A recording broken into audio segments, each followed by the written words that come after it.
uncertainty, and social issues, it has become increasingly clear that varied viewpoints and point of views are required for solutions. Young people have unique perspectives, inventive problem-solving abilities, and the ability to adapt to an ever-changing global scene. Engaging youths in discussion and policies will not only accelerate a positive change, but will also foster a sense of ownership and dedication to the region. I urge you, let's properly support the motion number 1 of 2023 by engaging the voices of youths. Together we can build a more resilient region that is better equipped to face the challenges of the 21st century. Regional leaders will demonstrate their commitment by ensuring an inclusive and sustainable future for the region by taking these initiatives into consideration. It will empower young people by not only just giving them a voice, but also actively involving them in crafting that policy that will impact their life and the future of the region. The region can develop resilience, come up with creative answers to shared problems, and lead the road for a more affluent and sustainable future by effectively utilizing the potential of their youths. I thank you. May this please you, Madam Speaker.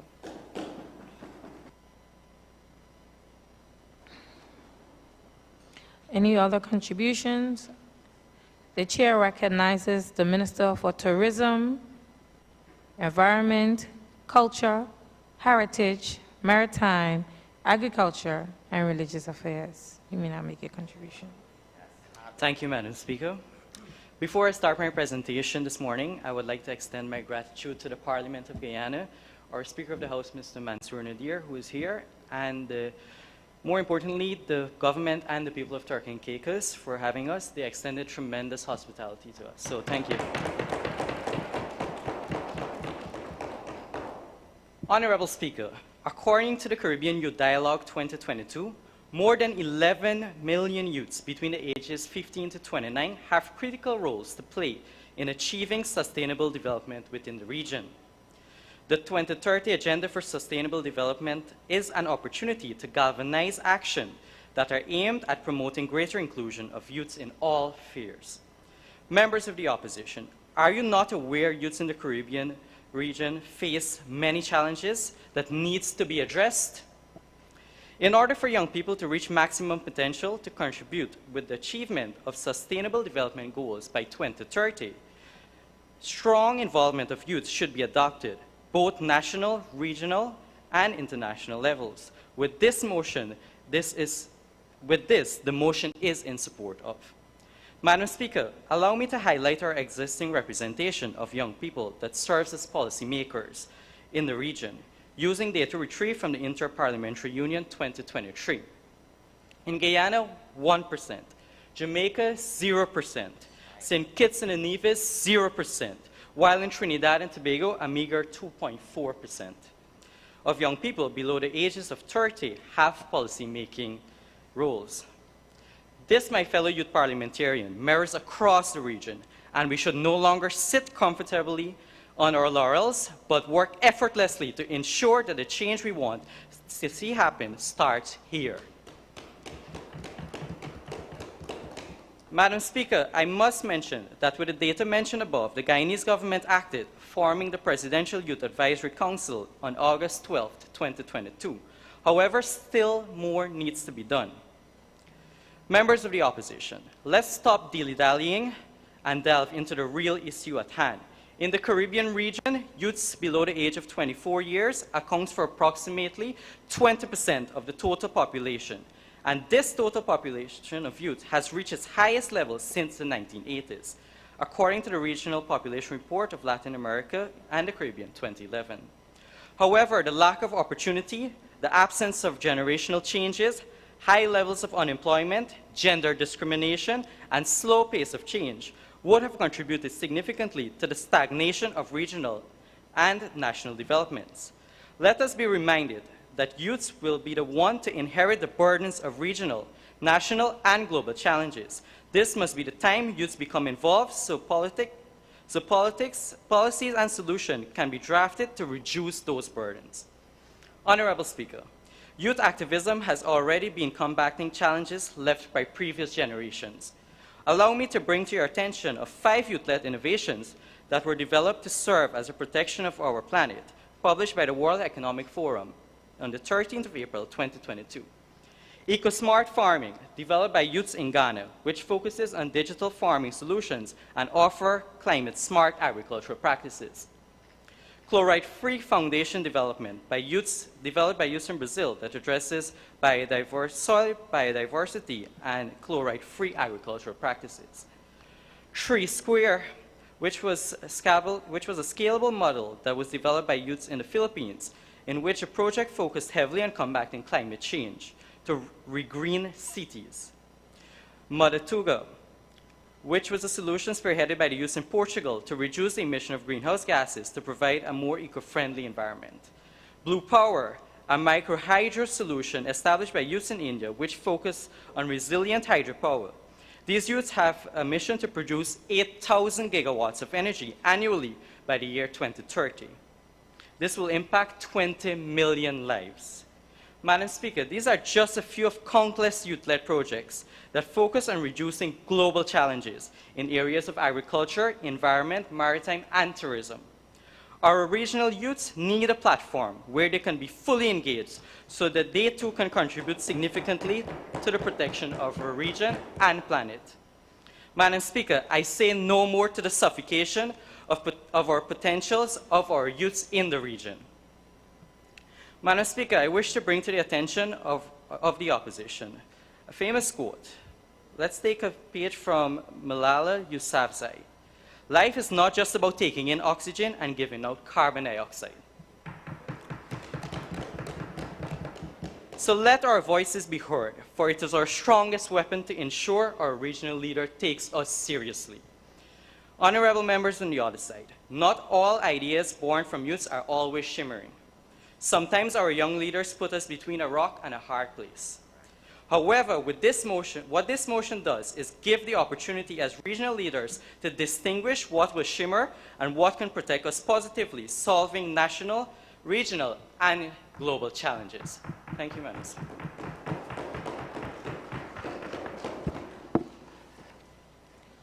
Are there any further contributions?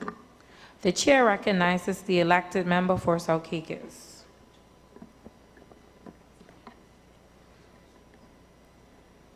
Thank you, Madam Speaker.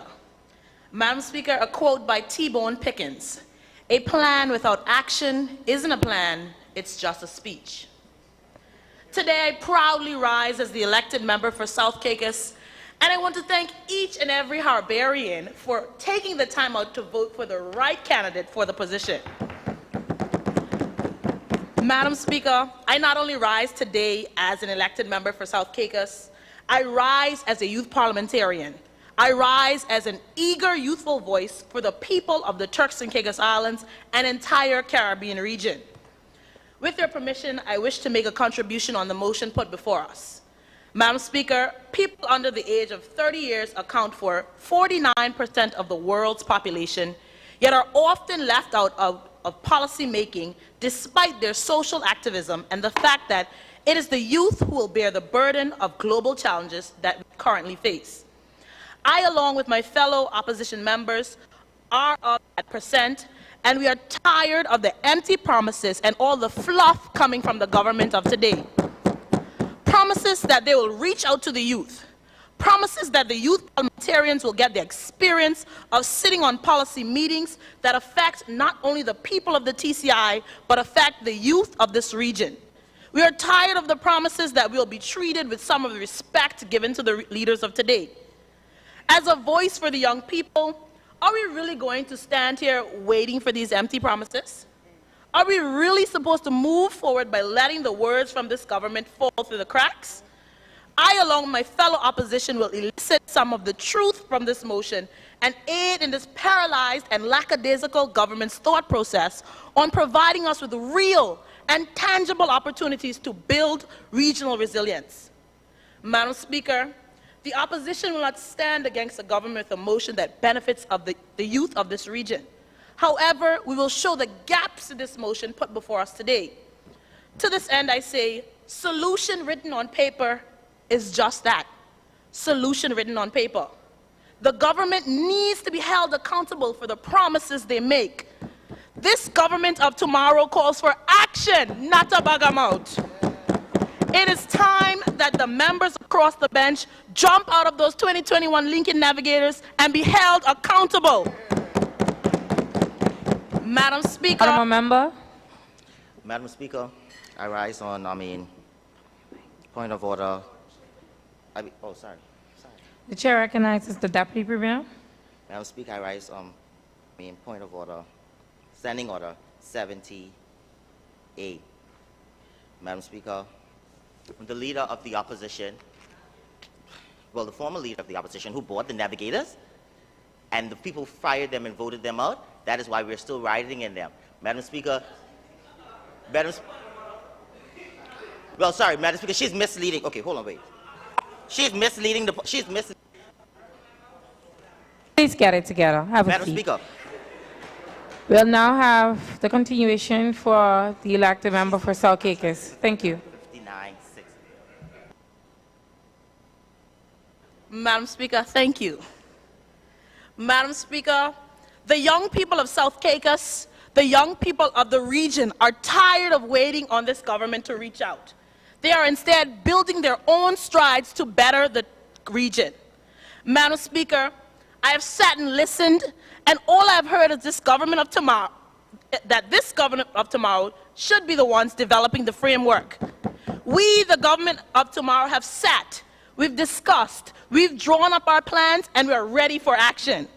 I will speak to two of the numerous avenues that the government can use to increase youth engagement. First, Madam Speaker, promoting the importance of youth participation. One of the key barriers to participation in youth organizations and for youth participation is relatively weak information about the possibilities of participation. Participation is a fundamental right. Through active participation, young people are empowered to play a vital role in their own development as well as that of their communities, helping them learn vital life skills, develop knowledge on human rights and citizenship, and to promote positive civic action. To participate effectively, young people must be given the proper tools such as information, education about, and access to civic rights. 2, promoting and strengthening permanent mechanisms of consultation with young people. The aim of this structured dialogue is thus to deepen cooperation between young people and policymakers.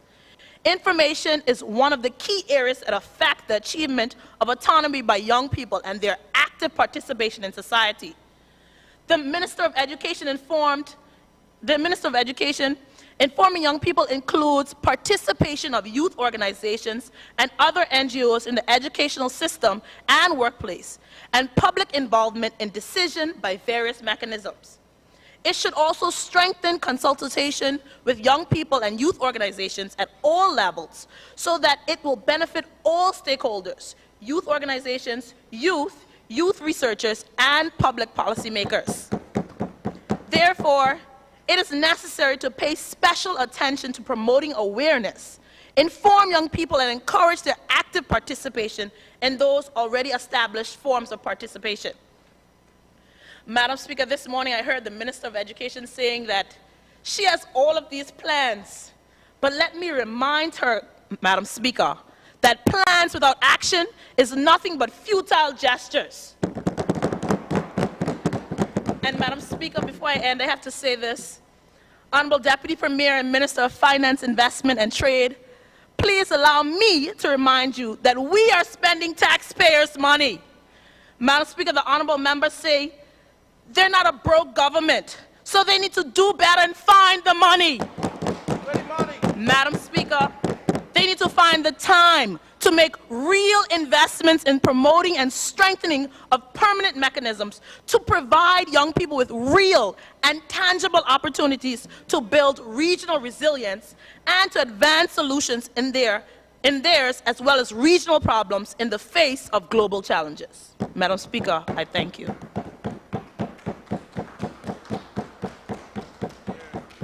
Are there any other contributions? Are there any other contributions? Chair recognizes the Minister for Home Affairs, Public Utilities and Communications, Telecommunications.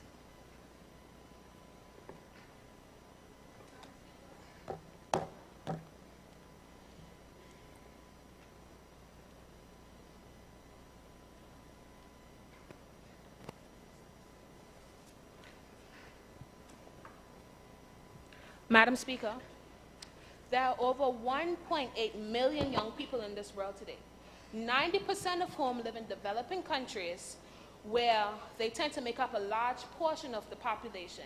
We've already established that 49% of youth under 30 we've already established that youth make up a very large portion of the population. However, we don't have much of a say in the things that goes on into our nations, regionally, nationally, it doesn't matter.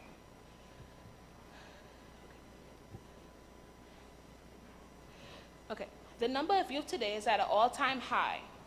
However,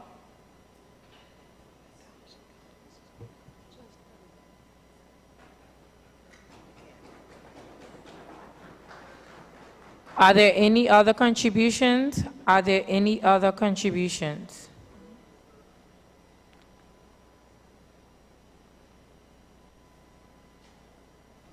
The chair recognizes the elected member for the Bight. You may now make your contribution.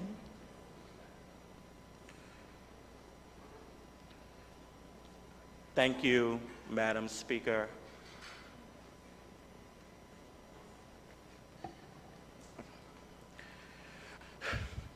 Be it resolved that I, Mr. Layden Lewis, will be addressing today's motion with the utmost clarity, sincerity, accountability, and integrity. And with that being said, all I've heard today from my government members are meaningless words. This youth parliament urges regional leaders to engage the voices of youth and provide them with real and tangible opportunities to build regional resilience and to advance solutions to theirs as well as the region's problems in the face of global challenges. Madam Speaker, I am first and foremost a youth. When I speak today, I lend a voice to the voiceless. I express the emotion that youth around the world are feeling. I represent what it means to be a young man in an ever-evolving society. Madam Speaker, people under the age of 30 years account for 49% of the world's population, but make up only 2.6% of parliamentarians. Madam Speaker, as I emphasize my address to my learned government members, I am grateful for the opportunity to speak to those listening via streaming, radio, and precious members in the gallery. Madam Speaker, leaders in the room, and those in regional capacities, the United Nations state, and I quote, "In employment, 71 million young people are unemployed, and millions more are in precarious or informal work. Disparities within and between countries in education and employment among youth are stark, with gender, poverty, rurality, disability, and migrant or refugee status all being major elements of disadvantage." Madam Speaker, does that information alone not tell our leaders, our government, that we have a voice? Generationally, youth have been asked, what do we go through? We have been ridiculed for not having problems or facing adversity. But Madam Speaker, the youth today are facing tremendous challenges, forging us in fire, preparing us to take over from our forefathers. This gives us a voice. Madam Speaker, why are we not being heard by those who have been elected? Madam Speaker, both representation and implementation matters. Madam Speaker, the youth of today need resilience to survive. Life is not getting easier. Not everyone can walk through the trials and tribulations of life and come out made of Damascus steel. The development of one-sided job, it is a portmanteau, a combination of an effort made by those who want to see the youth of today be successors and change makers.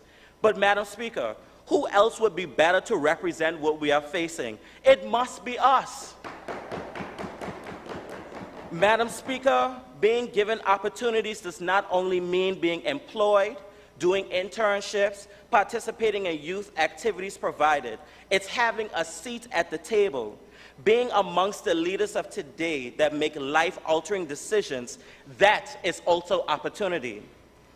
Madam Speaker, if the government and the regional leaders do not believe that the youth should have equal opportunity when it comes to decision making, why are they not implementing and ensuring that the youth are placed in a position where our voices can be of value?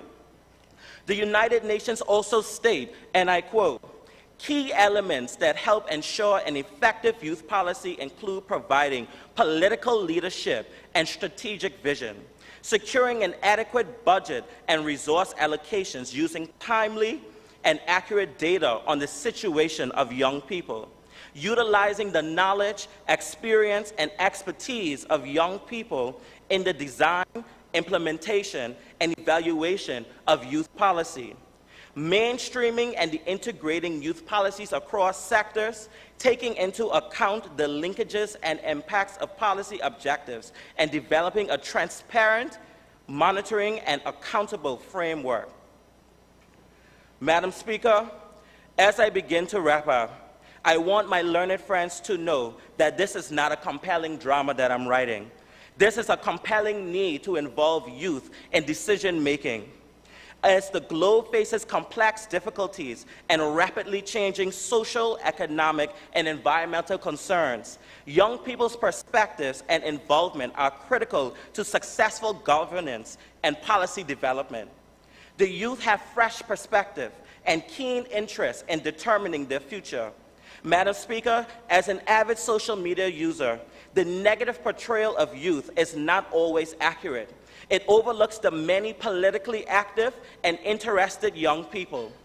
According to LinkedIn, when young people believe that their opinions and actions can have concrete impact on policy decisions, they are more likely to participate in politics. The relationship between having a direct impact in results and political participation suggests that incorporating young people in decision-making processes can help alleviate their apparent apathy. The youth offer essential expertise in areas such as technology, social media, and current topics that are relevant to policy making. Madam Speaker, it is prudent that we encourage their participation while providing opportunities for education and mentorship. It will bridge the perceived knowledge gap and foster their political engagement. Madam Speaker, I'm convinced that our leaders fear change. This world consists of existential crises that our predecessors will leave behind. The gauntlet must be constituted, prepared, and then passed on. The reins must be crowned on those who are growing up in the era of change. To you, our government, you must see before you what the youth can effectively and efficiently provide. Madam Speaker, we deserve a seat at the table that is prepared before us. A wise philosopher once said, "The power of youth is the commonwealth for the entire world." The faces of young people are the faces of our past, our present, and our future. No segment in the society can match the power of idealism, enthusiasm, and of course, Honorable the young member, people. you have Madam 1 minute Speaker, remaining. I take my rest.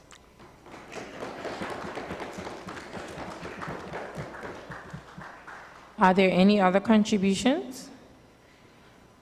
The chair recognizes the honorable member, the Minister for Health and Human Services. You can make a contribution. Thank you, Madam Speaker. Madam Speaker, I ask for your permission to give very brief remarks before I begin my contribution. Madam Speaker, this year marks 50 years of independence for the Bahamas. On July 10, 1973, the Union Jack was lowered and gold, black, and aquamarine stretched across the entire Bahamas, from Grand Bahama in the north to Nagua in the south. Madam Speaker, our Golden Jubilee is one many Bahamians, including myself, hold very near and dear. When I think about the Bahamas and how good God has been to us over the 50 years, I am reminded of the patriotic anthem, "I vow to thee, my country, all earthly things above, entire and whole and perfect, the service of my love. The love that asks no question, the love that stands the test, that lays upon the altar the dearest and the best. Madam Speaker, may God continue to bless the Commonwealth of the Bahamas. Madam Speaker, very few moments in a country history exists when its people's strength, faith, and resilience are truly tested. Undoubtedly, this day came on September 1st, 2019, for my fellow countrymen when Hurricane Dorian brought the Bahamas to its knees. Central Abaco and Grand Bahama were left decimated as winds gusted over 200 miles per hour. Storm surges swelled as high as 25 feet and rainfall amassed to more than 20 inches. As if its fury was not enough, Dorian moved along the spine of Grand Bahama, my island, at 1 mile per hour, subjecting this low-lying island to 41 hours of intense hurricane-force conditions.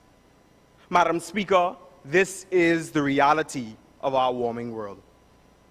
Over the past decade, many leaders from the Caribbean have stood before the United Nations General Assembly to share how climate change, spoken through the language of stronger hurricanes, has left an indelible mark on the landscape of their countries and the hearts of their peoples. In 2017, at the UNGA, the Honorable Gaston Brown expressed how Antigua and Barbuda was the victim of Hurricane Irma. In 2018, it was the Honorable Francine Baron who shared how Dominica was brought to her knees following Hurricane Maria. And Madam Speaker, the following year, in 2019, a similar story was told yet again, but this time by the Honorable Dr.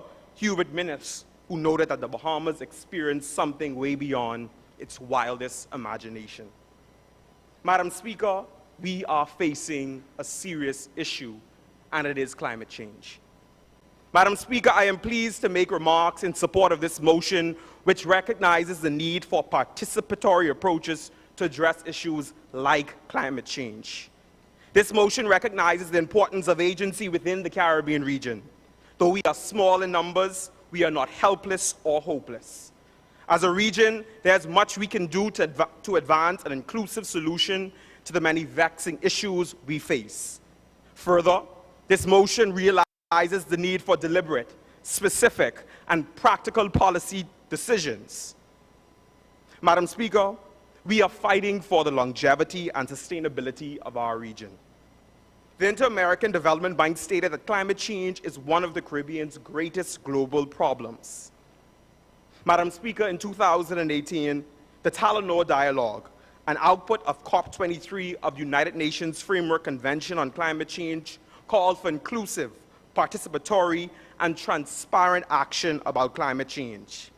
This dialogue, among many others, has expressed the need for young people to be significantly involved in decision-making. Madam Speaker, it is often asked, why should young people be involved in policy matters? First, young people are a source of talent, innovation, and intellect. Madam Speaker, after experiencing the ferocity of Hurricane Francis and Jane at the age of 9, my interest and passion for disasters were ignited. I've experienced the impacts of over 10 tropical systems in my lifetime. And because of these experiences, I pursued a PhD in disaster management. Today, I stand as one of the youngest specialists working with the Inter-American Development Bank and the Pacific Disaster Center. As a young man, I am not an aberration with respect to qualification and talent. Many young people have the knowledge, skills, and attitudes needed to make meaningful contributions to policy development. However, we need to be given the opportunity. Unfortunately, this opportunity is not afforded at the level it should be. An article in the Journal of Community Practice noted that young people remain underrepresented in policy and decision-making.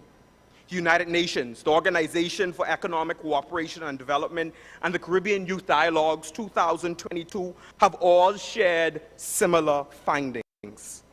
Madam Speaker, this is a cause for concern, and this government seeks to remedy the underrepresentation of young people through this motion.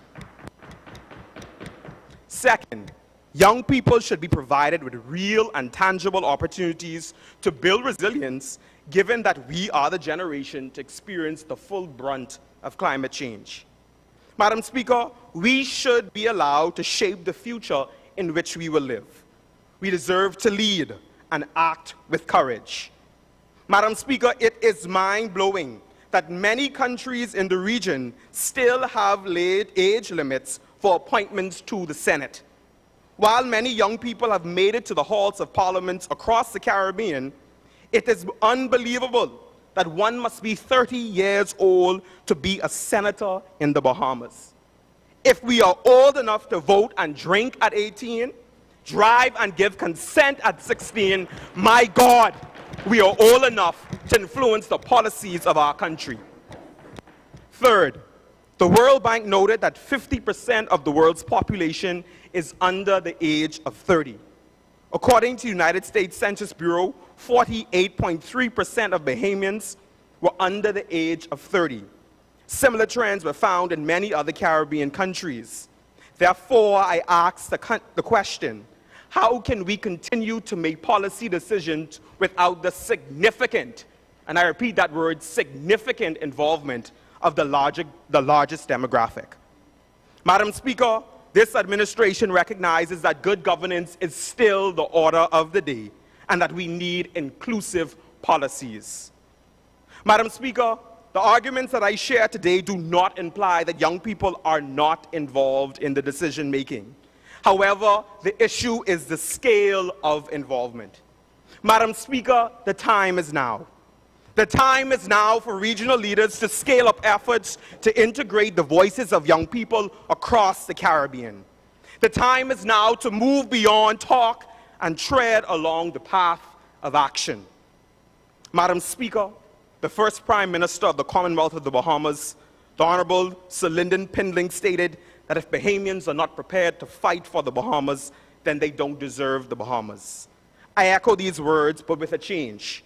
Madam Speaker, if regional leaders are not prepared to fight to have young people significantly involved, then we don't deserve the skills, knowledge, attitudes that they bring to advancing a sustainable agenda. Honorable Member, you have 1 minute remaining. Madam Speaker, I rest my case.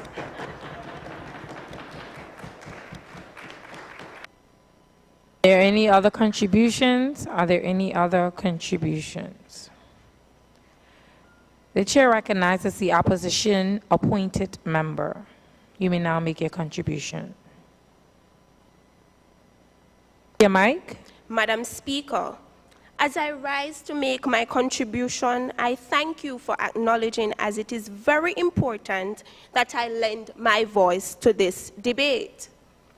Madam Speaker, I must express my disappointment this morning.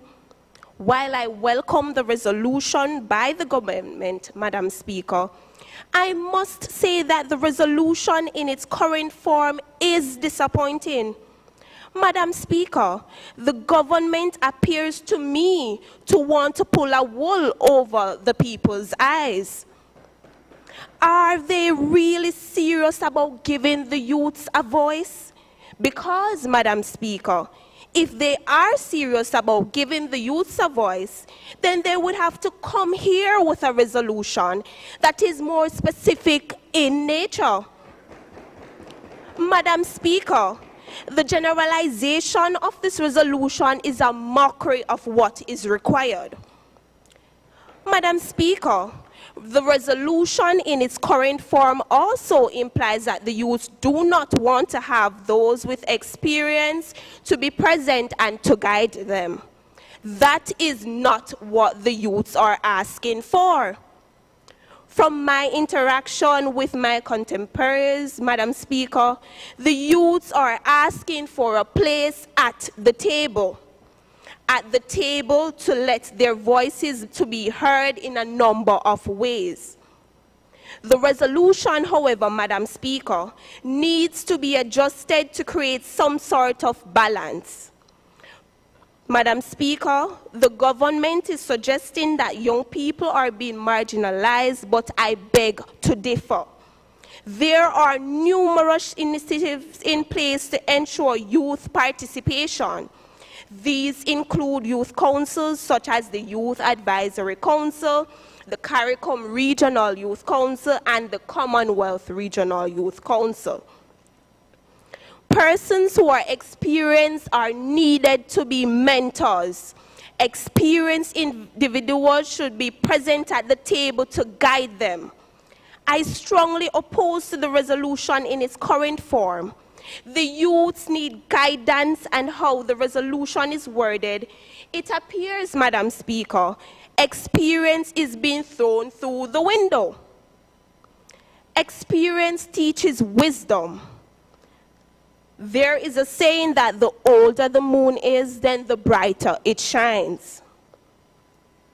Madam Speaker, I just want to help the government a bit, because it seems to me, Madam Speaker, that the competence does not reside with the government.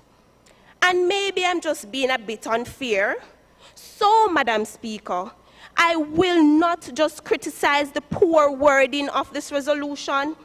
I will provide some specifics that they could have put in this resolution, such as, be it resolved that all government agencies, boards, and parliaments should employ at least 30% of young people who will be present at the table.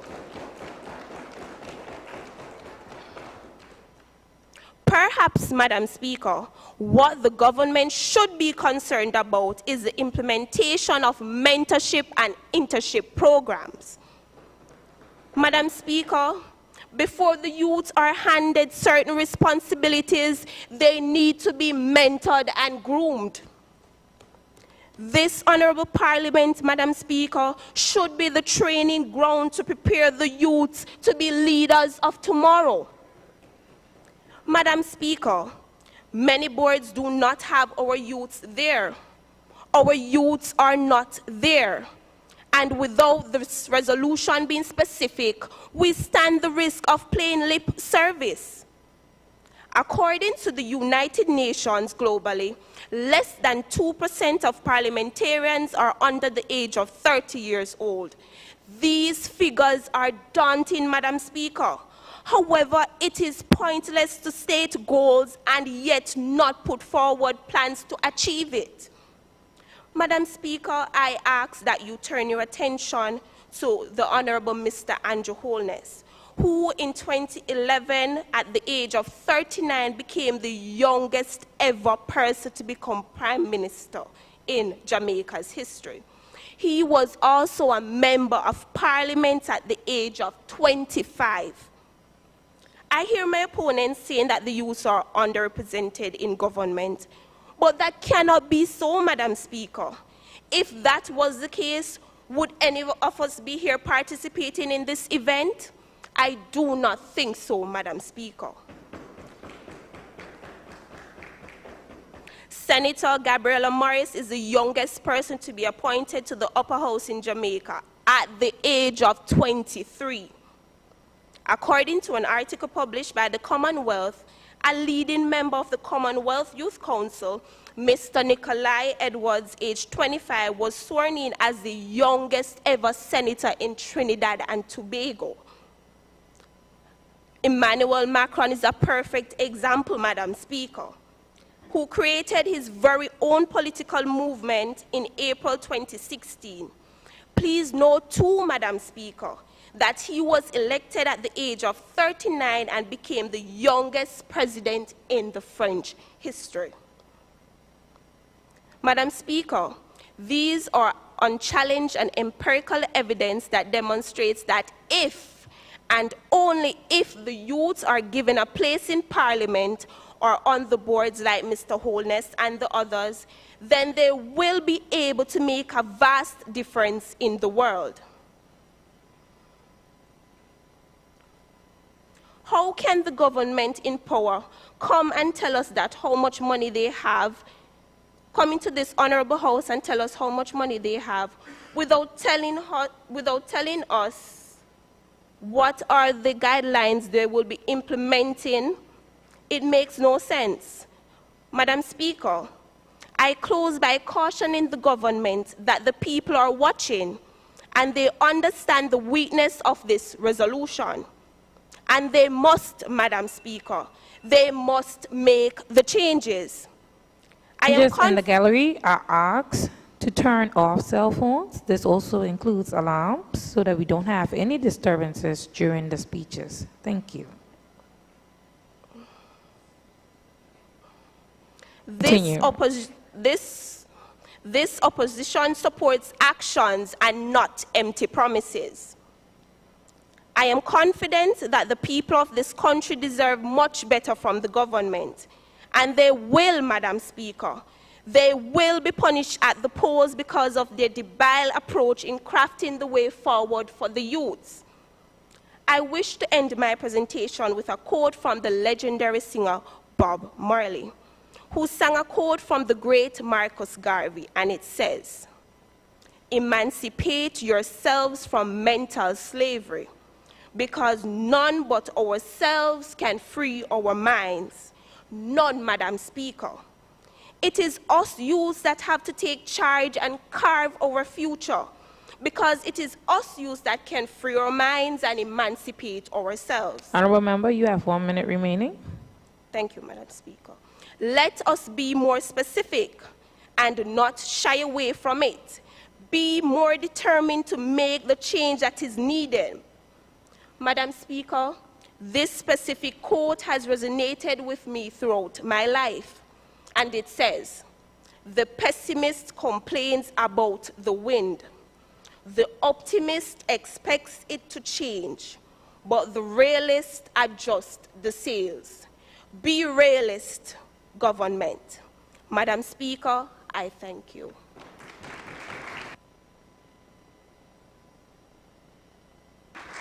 Are there any other contributions?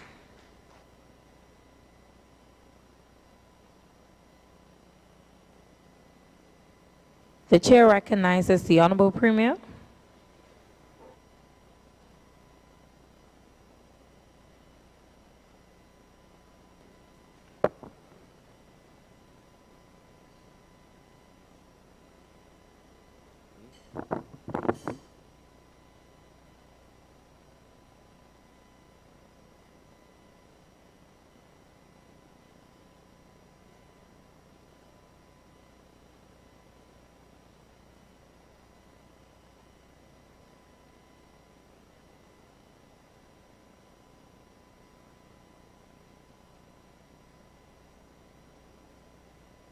Are there any other contributions?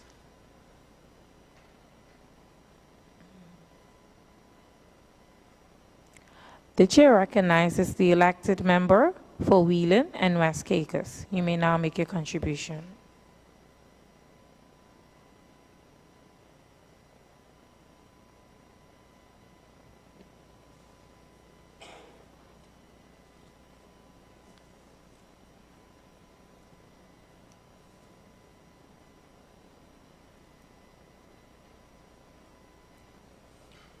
Protocol having been established, good morning.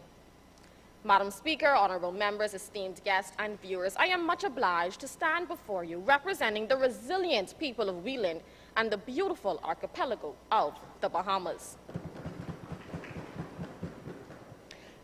I stand before you today to offer a different perspective on the resolution at hand. While it is undeniable that youth play a crucial role in shaping our future, we must approach the issue of youth representation in regional decision-making processes with pragmatism and consideration for the broader complexities involved. As we delve into this topic, I will present my concerns focusing on the potential drawbacks of adopting a strict youth representation policy. Let us strive for an inclusive and efficient system that considers the best interests of all citizens, both young and old. Because truth be told, the issues we discuss today affect all ages and have existed for generations. Madam Speaker, one of the crucial aspects of effective governance is stability and consistency in leadership. Frequent changes in political representation can very well lead to uncertainty and hinder progress in addressing long-term regional challenges. Data from several Commonwealth countries reveals that consistent political representation has been pivotal in implementing policies that drive economic growth and social development. A strict youth representation policy might disrupt this continuity and potentially hinder progress in addressing pressing regional issues. Secondly, advocating for youth representation solely based on age may neglect the importance of meritocracy in governance.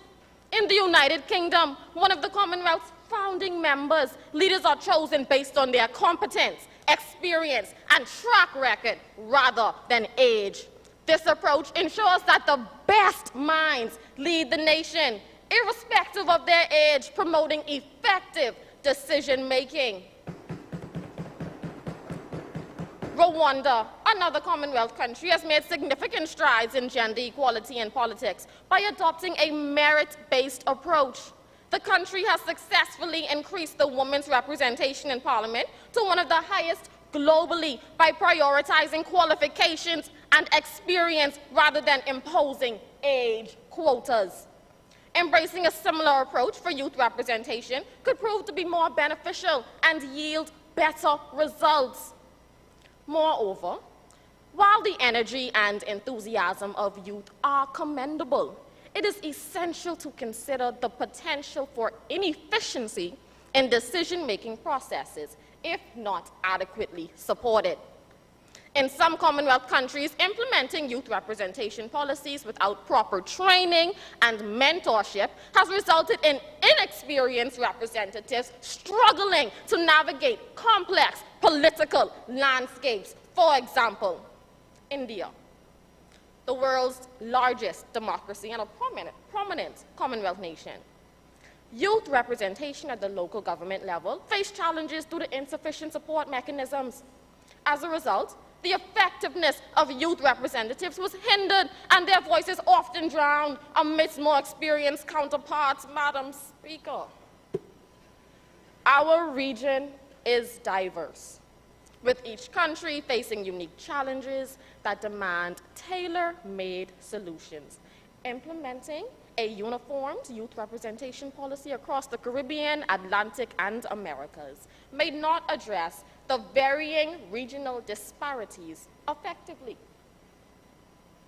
Another critical aspect to consider when discussing youth representation is the issue of youth apathy towards politics and low voter turnout. While it is essential to encourage youth participation, the reality in the Caribbean, as in many other regions, is that a significant number of young people exhibit disinterest in even engaging with political processes.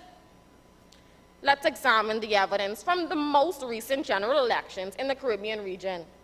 Data from various Caribbean countries indicate that the percentage of eligible voters under the age of 30 who actually cast their ballots was notably lower than that of older age groups. For instance, the Bahamas, my home, where people between the age of 18 and 30 years constitute 24.7% of the population. Only 30% of that number even registered to vote in the last general election.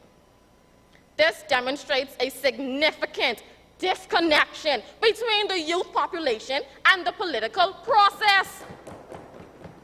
This disinterest is not exclusive to one particular country, but appears to be a broader trend across the entire Caribbean. In light of this evidence, advocating for increased youth representation without addressing the underlying causes of youth apathy may not yield desired results. If young people do not actively engage with the current political system, simply reserving seats for them in regional decision-making bodies will not effectively address our concerns or ensure participation. In conclusion, Madam Speaker, I emphasize the need for pragmatism when considering youth representation in regional decision-making processes. We must recognize the importance of political stability, embrace a merit-based approach, provide sufficient support, consider regional disparities, and address the underlying causes of youth apathy when formulating effective policies.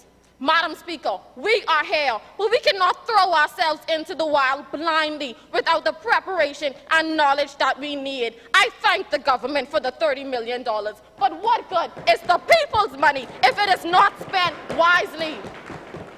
Vague policies have proven ineffective. Youth engagement is essential, but we should not focus on creating, but we should focus on creating an inclusive system that harnesses the skills and experiences of all citizens to build a brighter future together. Let us not be swayed by the allure of blanket solutions, but instead strive for a balanced and efficient system that respects the strengths of every generation. By doing so, we will empower youth to participate meaningfully. Honorable member, begin to wrap up. Noted. While ensuring that decisions are made with the wisdom and experience required to address the multifaceted challenges of our region. We must be like the wise man and build our house on the rock. Let's fix the foundation, compact the fill, insert the steel, and pour our concrete. And then maybe we will see progress. And with that, I yield.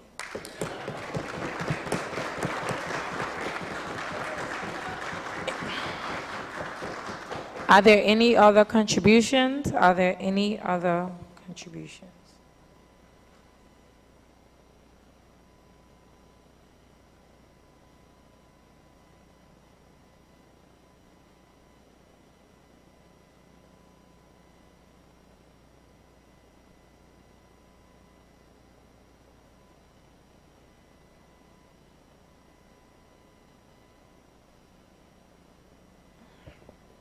The chair recognizes the Honorable Premier.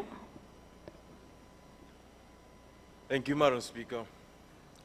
It is a great honor to be present at this special sitting on our Parliament.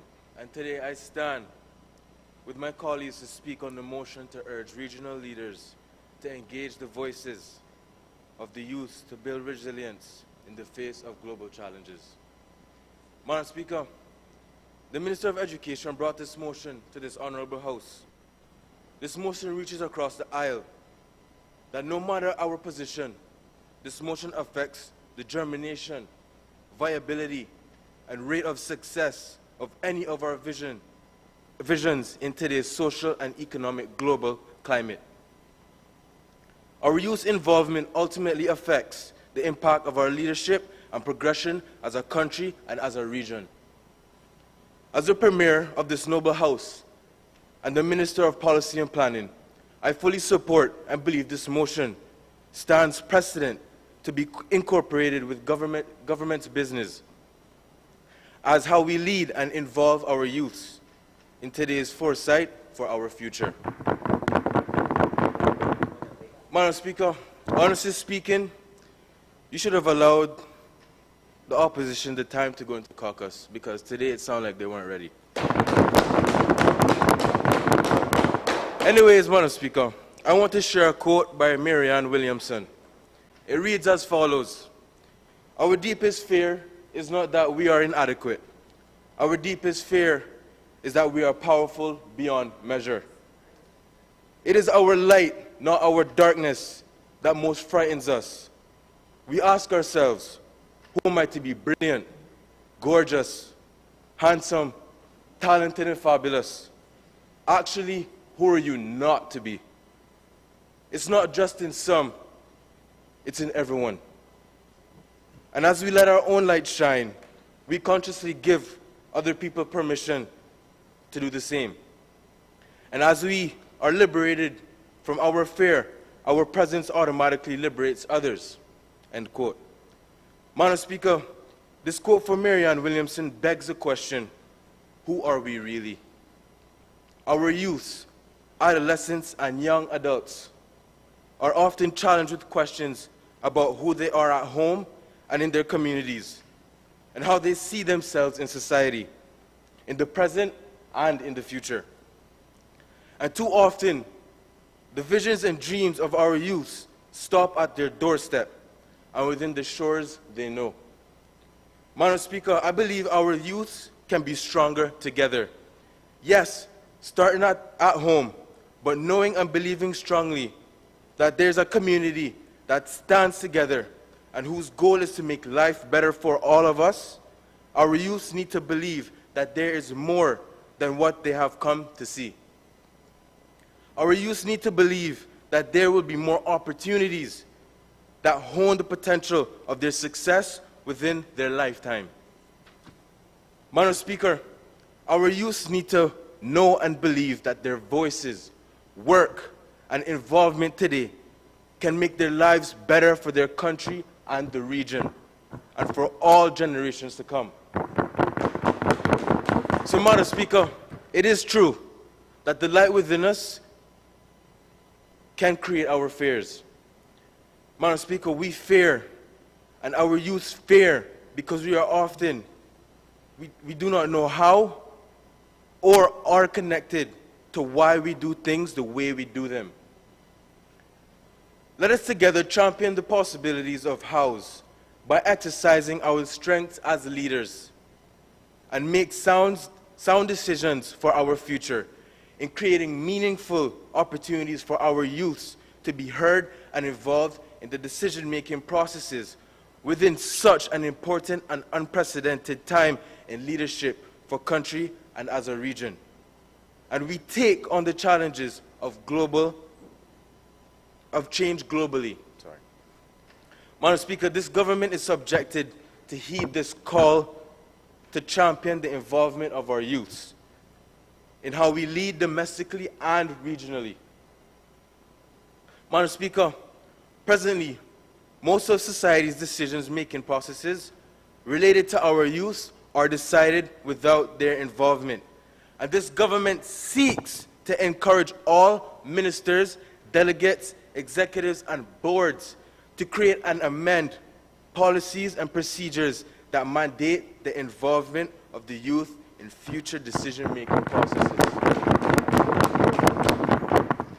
Madam Speaker, it is politically clear that greater youth engagement in governance needs to be, according to the Interparliamentary Union 2016 revision, less than 2% of parliamentarians worldwide are under the age of 30, which has significantly affected the voting numbers of persons aged 18 to 25.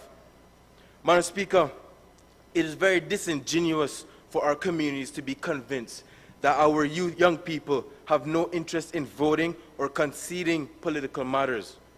Madam Speaker, in being true and honest leaders, it is fair to say that our young people are underrepresented, and the figures show. This returns to my point, Madam Speaker. The nations that haven't adopted policies regarding the political representation of youth need to do so immediately. Doing so will allow the youth to be involved in the decision-making processes and allow for potential issues that may arise to be diminished for our youth's future.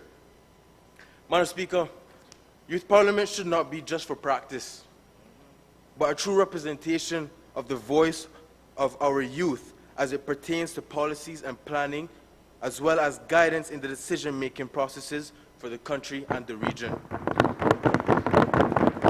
Moreover, I'm sure everyone in this honorable house today knows the young environmentalist Greta Thunberg. She has taken many initiatives to champion significant concerns relating to climate change. A quote by her goes as follows: "The climate crisis has already been solved. We have the facts and we have the solutions. All we have to do is wake up and change." End quote. Madam Speaker, this government has woken up. And we plan to change by involving the youth more. increasing in providing real opportunities such as programs, developing the skill set of young people so that we have what it takes to be alongside the decision makers and choose what's suitable for our future. For example, initiate a move to officiate the voices of the youth through youth parliament in these decision-making processes. Enhancing the curriculum from high school that reaches and develops real-life leadership skills, such as financial planning and investments, and how to live and work better, and work as a generation and for future generations. And we should change the way that we teach to become professionals. Professions are quickly changing in the face of artificial intelligence. Our youth and our generations must be resilient in the face of this change and still believe that there's hope and success for them tomorrow. Madam Speaker, success as we knew it a decade ago has changed and it looks entirely different today. And even more so, 5 to 10 years from now, as leaders, we must be ready to change always. Change to fight equitability for our people and not just to champion individual goals. Our goal is to always serve our people, especially our youth, and not to self. Honorable Member, you have 1 minute remaining. Okay, thank you. Madam Speaker, I would like to mention the initiatives taken in the Cayman Islands for their commitment to maintaining a sustainable and responsible environment. Young go-getters in educational institutions have created clubs and societies such as Protect Our Future Cayman, which has greatly influenced many of our population to get involved in cleaning and maintaining the island.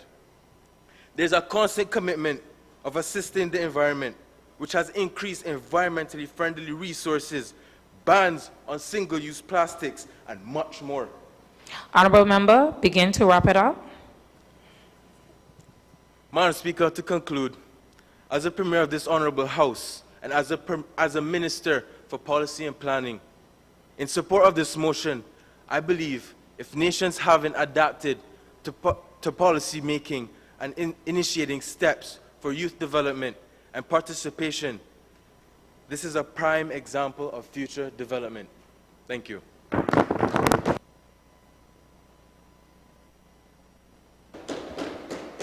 Are there any other contributions? The Chair recognizes the elected member for Leeward and Long Bay. You may now make your contribution. Thank you, Madam Speaker. It's been a long day. I feel stretch. We just do some breathing exercises. Get everybody pumping and awake again.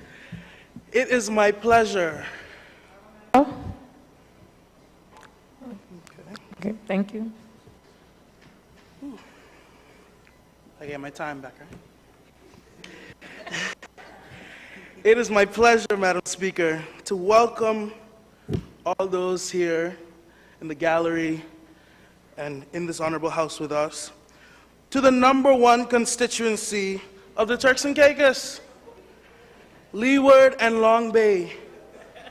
Isn't she lovely? Madam Speaker,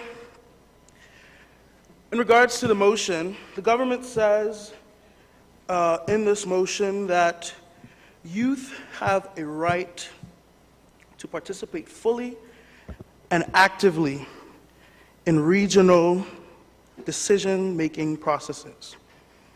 So, Madam Speaker, let me give them 1 point. Regional leaders need to invest in regionally operated media. We should have our own media. Our own young people should see their culture, their morals, their values, their beliefs represented in media. Instead of our beliefs being questioned, called outdated, pushed aside by outside media from larger, more powerful nations. Madam Speaker, this is my favorite part, Let's do a recap of what we've heard today. From the Education Minister, we heard about scholarships, and we heard about secondary level of education, but our community college exists, Madam Speaker.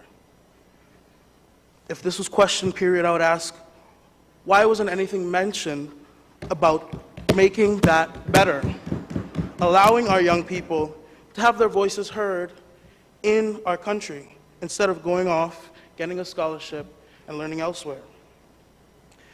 Madam Speaker, from the Finance Minister, Madam Speaker. No, sorry, Madam Speaker. Again, from the Education Minister, we heard about dump sites and how young people need to help out in clearing up the dump sites. Are our young people, Madam Speaker, the ones in charge of the environment, or is it them? Madam Speaker, if that's the case, we might as well let all of them resign and find some new young people to sit in their spots. Madam Speaker, the Finance Minister says that he's done the research, but he could only bring up the statistic that was in the motion. So, once again, Madam Speaker, where are the statistics? $1.1 million, he said, renewable energy, lowering carbon emissions, all promises, but no action plan. $30.1 million for finance, Madam Speaker. Madam Speaker, where the money? Where the people money?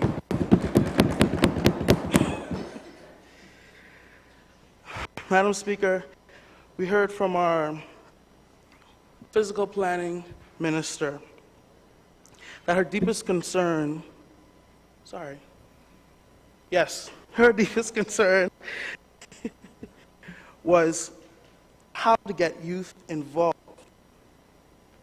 Youth need to bring new, innovative ideas. Madam Speaker, once again, and that's what they're here for?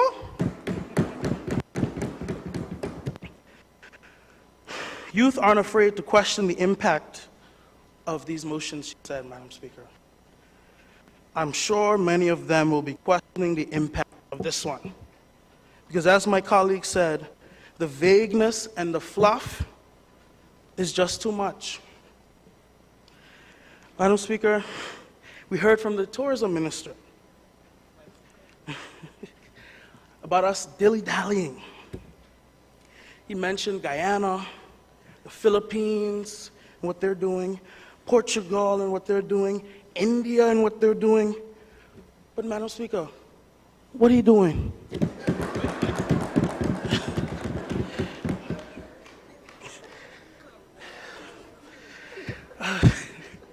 Madam Speaker, we heard from the health minister.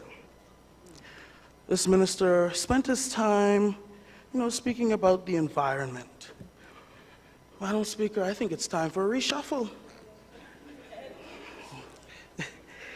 Madam Speaker, since the minister couldn't say it, I will. Regional leaders must give young people a seat at the table in our healthcare systems. Regional leaders must give young people a seat at the table in our education systems.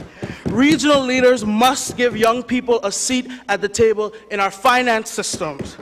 Regional leaders must give young people a seat at the table in every system that this government heads.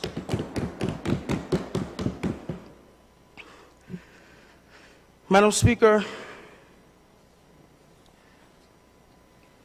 may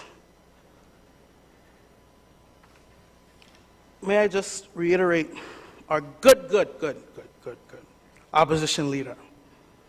The government is, he said earlier, the government is painting a narrative that our youth are helpless victims who simply cannot succeed without intervention. Madam Speaker, that's what they believe of our young people. Our young people are autonomous. They don't need just a political voice. Some want nothing to do with this. The finance minister mentioned the little $30 million he didn't, sorry. The finance minister mentioned the little $30 million he got in his ministry. But he didn't address if a Honorable new member, opportunity. you have 1 minute remaining. Yes, ma'am.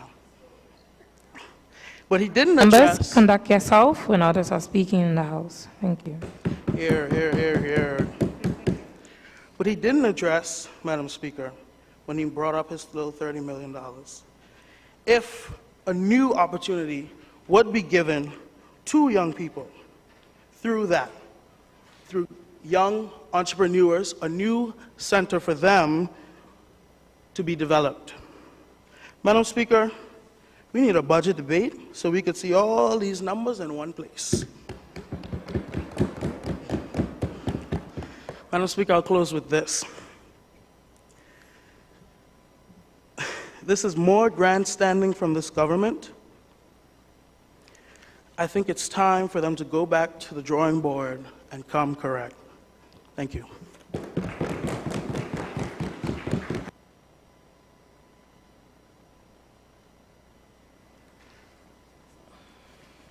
I now call on the Honorable Minister of Education to wrap up this debate.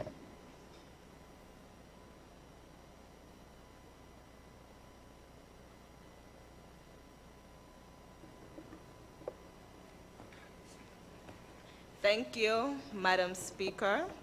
I have heard the views of all my honorable members, and I appreciate the fact that they are all on the same page of this good government.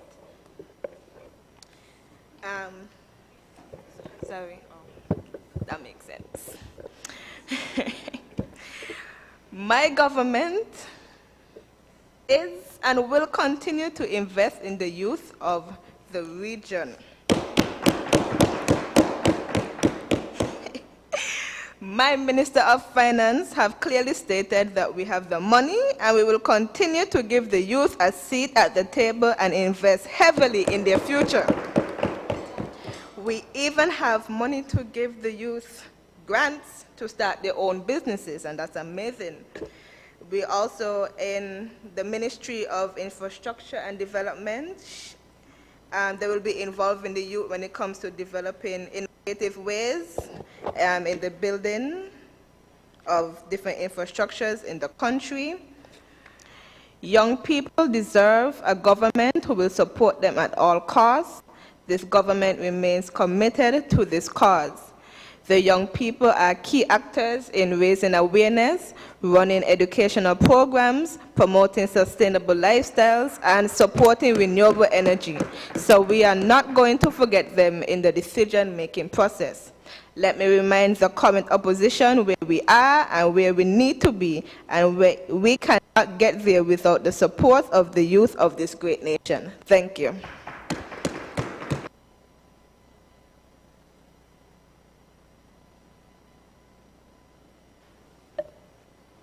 All in favor of motion number 1 of 2023 to urge regional leaders to engage the voices of youth to build resilience in the face of global challenges, say aye. Those to the contrary, no.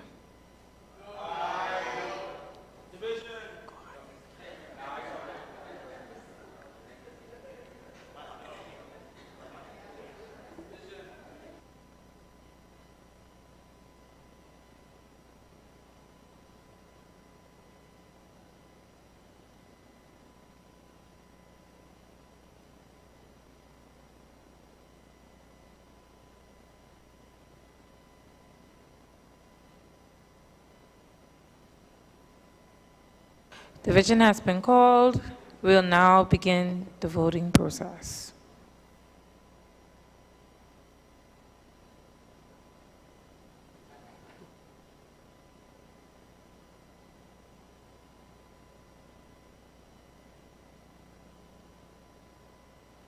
Rise on the point.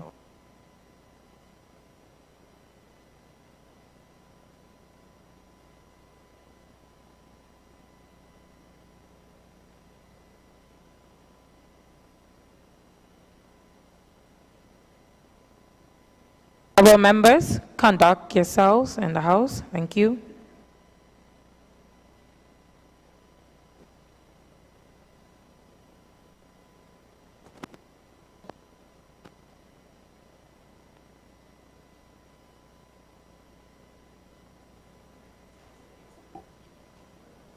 Honorable Deputy Premier, Aye. Honorable Minister for Tourism.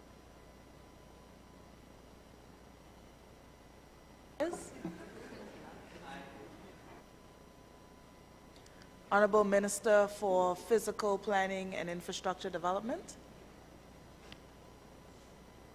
Aye. Honorable Minister for Health and Human Services. Aye. Honorable Minister for Education, Youth, Sports, and Social Services. Aye. Honorable Government Appointed Member. Aye. Honorable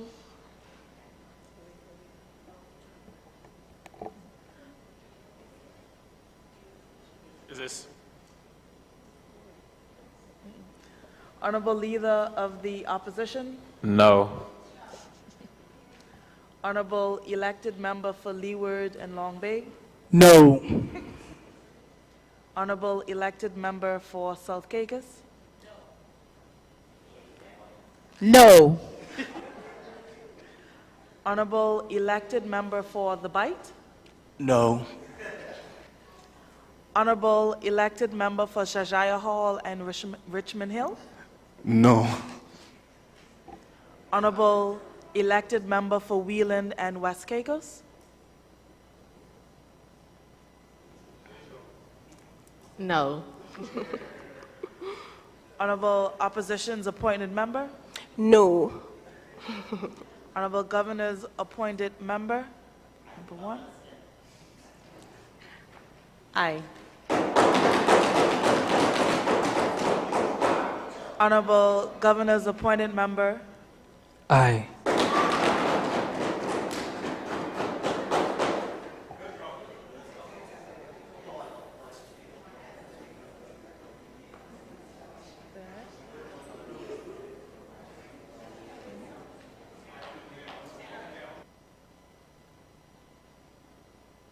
Members, conduct yourselves in the House. Thank you.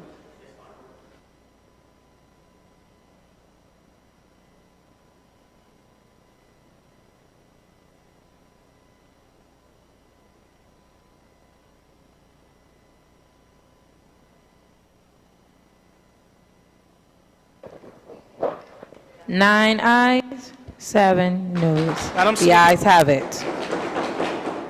Madam Speaker. Madam Speaker.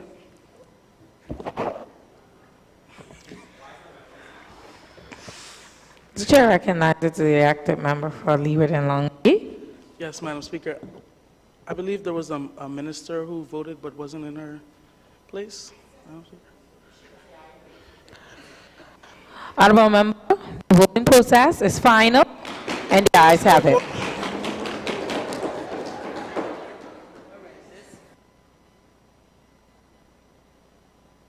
Members, now call on the Minister for Physical Planning and Infrastructure and Development. This honorable House now stands adjourned, sign and die. Honorable members, this House now stands adjourned, sign and die.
Just to say thank you to our youth parliamentarians. Thanks to our audience. Thanks for your attendance. Let us continue to encourage our young people in avenues such as this. All right, so we'll be taking a photo, a group photo, following this. All young youth parliamentarians will be taking a group photo.